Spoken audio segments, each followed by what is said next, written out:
Hello friends, welcome to serials Adda. Friends, ఇక సోమవారం రాబోయే కథలో అయితే చాలా ట్విస్ట్ అయితే ఉండబోతుంది. ప్లీజ్ ఫ్రెండ్స్, మీకు కనుక ఈ వీడియో నచ్చినట్లయితే తప్పకుండా వీడియోని అయితే లైక్ చేయండి. అలాగే మన ఛానల్ని అయితే సబ్స్క్రైబ్ చేసుకోండి. ఇక కథలో అయితే రిషి మీరేంటి ఇక్కడ పెదనాన్న అన్నయ్య అని అడుగుతూ ఉంటే, ఇక శైలేంద్ర అదే రిషి బాబాయ్ ఎలా ఉన్నారో, అసలు బ్రతుకున్నారో లేదో చూద్దామని వచ్చామని అంటాడు. దాంతో ఇక రిషి వస్తారా వాళ్ళందరూ షాక్ అవుతారు. ఇక అలానే కోపంగా చూస్తూ ఉంటాడు రిషి. అంతలోనే ఫణీంద్ర, రే శైలేంద్ర, నీకు అసలు బుద్ధి ఉందా లేదా?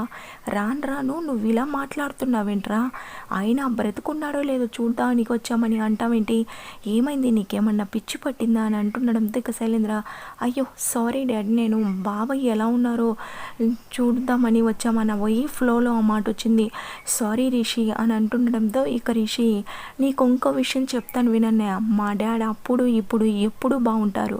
ఎందుకంటే మా డాడ్ది చాలా మంచి మనసు. ఆయనకి ఈ రిషి ప్రాణాలతో ఉన్నన్ని రోజులు ఆయనకి ఏ ఆపద రానివాడు తన కొడుకని అంటాడు. దాంతో ఫణీంద్ర, చాలా బాగా చెప్పావు రిషి, చూసావు కదా, అలా ఉండాలిరా కన్న కొడుకంటే. నువ్వేంట్రా, నీకెట్లా మాట్లాడాలో కూడా తెలియట్లేదు. కనీసం రిషిని చూసైనా నేర్చుకోరా. నీకన్నా వయసులో చిన్నవాడైనా అన్నిట్లో ముందున్నాడు. నువ్వు ఉన్నావు, ఎందుకురా, దేనికి పనికి వస్తావురా నువ్వు? సారీ మహేంద్ర అని అంటుండడంతో, అయ్యో పర్లేదులే ఫణీంద్ర అని అంటాడు. పర్లేదులే అన్నయ్య అని అంటాడు. దాంతో ఇక మేము వెళ్ళేసి వస్తామని చెప్తుండడంతో, పదండి అన్నయ్య అని చెప్పి ఇక బయటికి మహేంద్ర కూడా వస్తాడు. ఇక రిషి, వసు అందరూ. ఇక శైలేంద్ర ముందుగానే ఒక రౌడీనైతే ఫుర్మాయించుంటాడు మహేంద్రని చంపేమని చెప్పి కాల్చి.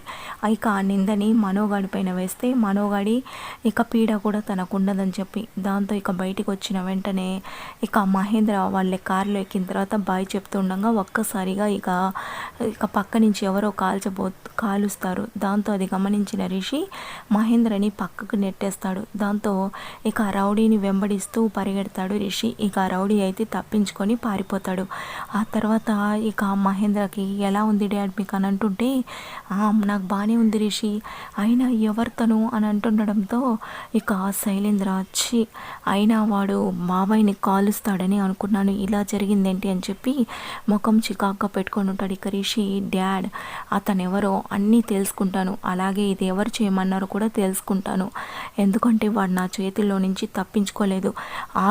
అతనికి పని చేయమని చెప్పిన వాడిని కూడా నేను అస్సలు నాకు తెలిసిన తర్వాత బ్రతకనివ్వనని అంటాడు. దాంతో ఇక శైలేంద్ర కంగారు పడుతూ, అయినా ఎవరో ఎందుకు చేయమంటారు రిషి, ఇదంతా మనోగాడి పని అయి ఉంటుందని అంటాడు. దాంతో ఇక ఫణీంద్ర, ఏంట్రా నువ్వు లేస్తే మనో అసలు మహేంద్రని ఎందుకు చంపాలనుకుంటాడు అని అంటుండడంతో, అదే మీకు తెలియదులే డాడ్ అని అంటుండడంతో, నువ్వు నీ మాటలు అని చెప్పి మహేంద్ర జాగ్రత్త అని ఇక అక్కడి నుంచి వాళ్ళైతే వెళ్ళిపోతారు. ఆ తర్వాత ఇక రిషి ఆలోచిస్తూ ఉండడంతో, వస్తారా ఎవరు సార్, మామయ్య పైన ఎవరు అటాక్ చేయించుంటారు అని అడుగుతూ ఉండడంతో, ఇంకెవరు మా అన్నయ్య అని అంటాడు. దాంతో ఎలా చెప్పగలరు సార్ అని అంటుండడంతో, ఎలా ఏంటి వస్తారా, వాళ్ళ గురించి తెలిసిందే కదా, ఆయన ఇప్పుడు డాట్ పైన అటాక్ చేయించి ఆ నింద మనో పైన వేయాలని చూశాడు. ఎందుకంటే అలా చేస్తే నేను మనో గొడవ పడతామని, ఇక మా ఇద్దరి పీడ కూడా తనకు ఉండకూడదని ఇలా చేశాడని చెప్తుండడంతో, సార్ మనో గారికి నిజం తెలియాలి సార్, మనమే ఎలాగైనా మహేంద్ర మామయ్యని మనోగారిని కలపాలి, లేకపోతే మనోగారి మనసులో మామయ్య పైన ఎన్నో అనుమానాలని పెట్టుకొని ఏ రోజు ఏం జరుగుతుందోనని నాకు చాలా భయంగా ఉంది అని చెప్పడంతో, అవును వస్తారా, అసలు జరిగిందేంటో అనుపమ మేడమే చెప్పాలి, అయినా డాడ్కి కూడా తన కొడుకని మనో చెప్తే తను కూడా తీసుకోలేకపోతున్నారు, అసలు ఏం జరిగిందో కనీసం డాడ్ కన్నా తెలియాలి కదా అని చెప్తుండడంతో, అందుకే సార్ మనం మీట్ అవ్వాలి అందరం కలిసి ఒక చోటని అంటుంది. దాంతో ఇక రిషి అనుపమకు కాల్ చేసి నిజం ఇంకా మనోతో చెప్పమని, అలాగే మా డాడ్ కూడా అసలు ఎలా జరిగిందో తెలుసుకోవాలనుకుంటున్నారని మొత్తం అయితే అందరినీ ఒక చోటికి అయితే రప్పిస్తాడు. ఇక మనో నన్ను ఎందుకు ఇక్కడికి తీసుకొచ్చారని అంటుండడంతో, మహేంద్ర మనో అని అంటుండడంతో, మీరు నాతో మాట్లాడకండి అని చెప్పి,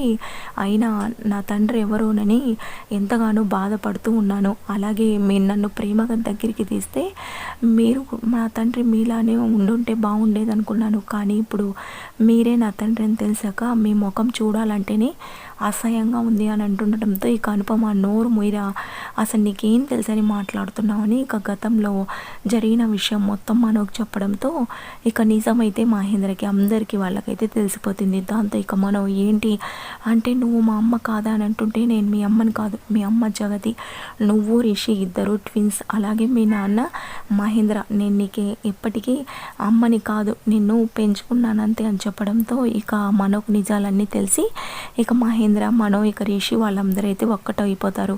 ఇక ప్రేమగా మనోని మహేంద్ర దగ్గరికి తీసుకుంటాడు. ఇక రిషి కూడా మనోని ఇక కౌగిలించుకొని అందరైతే ఒక్కటైపోతారు. ఇక అక్కడ మాత్రం శైలేంద్ర అసలు ఏం జరిగి ఉంటుంది, అసలు ఆ మనోవాడు ఎందుకు ఇంకా బాబాయ్ని చంపలేదు, ఇంత రెచ్చగొడుతున్నా వాడు ఎందుకు సైలెంట్గా ఉన్నాడు అని చెప్పి ఇక మనోనైతే మళ్ళీ కలిసి నువ్వు వట్టి చేతగాడివాడివని అర్థమవుతుంది, అయినా అప్పుడేమో పొడుస్తాను అది ఇది అన్నావు, ఇప్పుడు మా బాబాయ్ నీ తండ్రి అని తెలిసా కూడా ఏం చేయట్లేదు, నువ్వు వేస్ట్ అని అంటుంటే నా తండ్రిని నేను ఎందుకు చంపుకుంటానురా అని చెప్పి అంటాడు. దాంతో ఇక శైలేంద్రకి దిమ్మ తిరిగిపోతుంది. ఏం మాట్లాడుతున్నావు నువ్వు అని అంటుండడంతో అవునరా, నా తండ్రిని నేను ఎందుకు చంపుకుంటాను, అయినా నాకు ఇప్పుడు మా నాన్న ఉన్నారు, అలాగే నా తోబుట్టు రిషి ఉన్నాడు, అందరు ఉన్నారా నాకు అని చెప్పి ఇక ఎదురు తిరిగి మాట్లాడడంతో శైలేంద్రకి అర్థమైపోతుంది. ఓహో వీళ్ళందరూ ఒక్కటైపోయారా, ఇప్పుడు నాకు రిషి అడ్డుగా అనుకుంటుంటే మళ్ళీ వీడు కూడా వచ్చాడనమాట.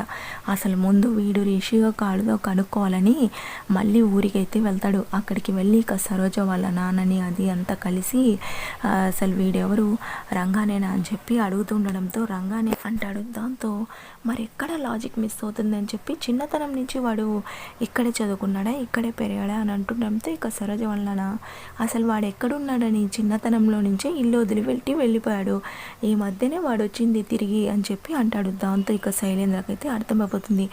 ఏంటి మీరు చెప్పేది అని అంటుంటే అవును వాడు ఈ మధ్యనే సంవత్సరం కూడా కాలేదు తిరిగి వచ్చి అని చెప్తుండడంతో ఓహో అంటే వీడు రిషి అన్నమాట, అయితే ఆ రిషి వస్తారా కలిసి ప్లాన్ చేశారా, అయితే ఇప్పటికే వాడికి నా గురించి మొత్తం తెలిసిపోయిందన్నమాట అని చెప్పి ఇక షాక్ అయ్యానికైతే ఫోన్ చేసి చెప్తాడు. దాంతో ఇక దేవి అని శైలేంద్ర చాలా అంటే చాలా భయపడిపోతూ ఉంటాడు, ఇక తను రిషి అని చెప్పి. అవును ఫ్రెండ్స్, మీకు కనుక ఇప్పుడైతే తప్పకుండా వీడియోనైతే లైక్ చేయండి friends please. Thank you for watching.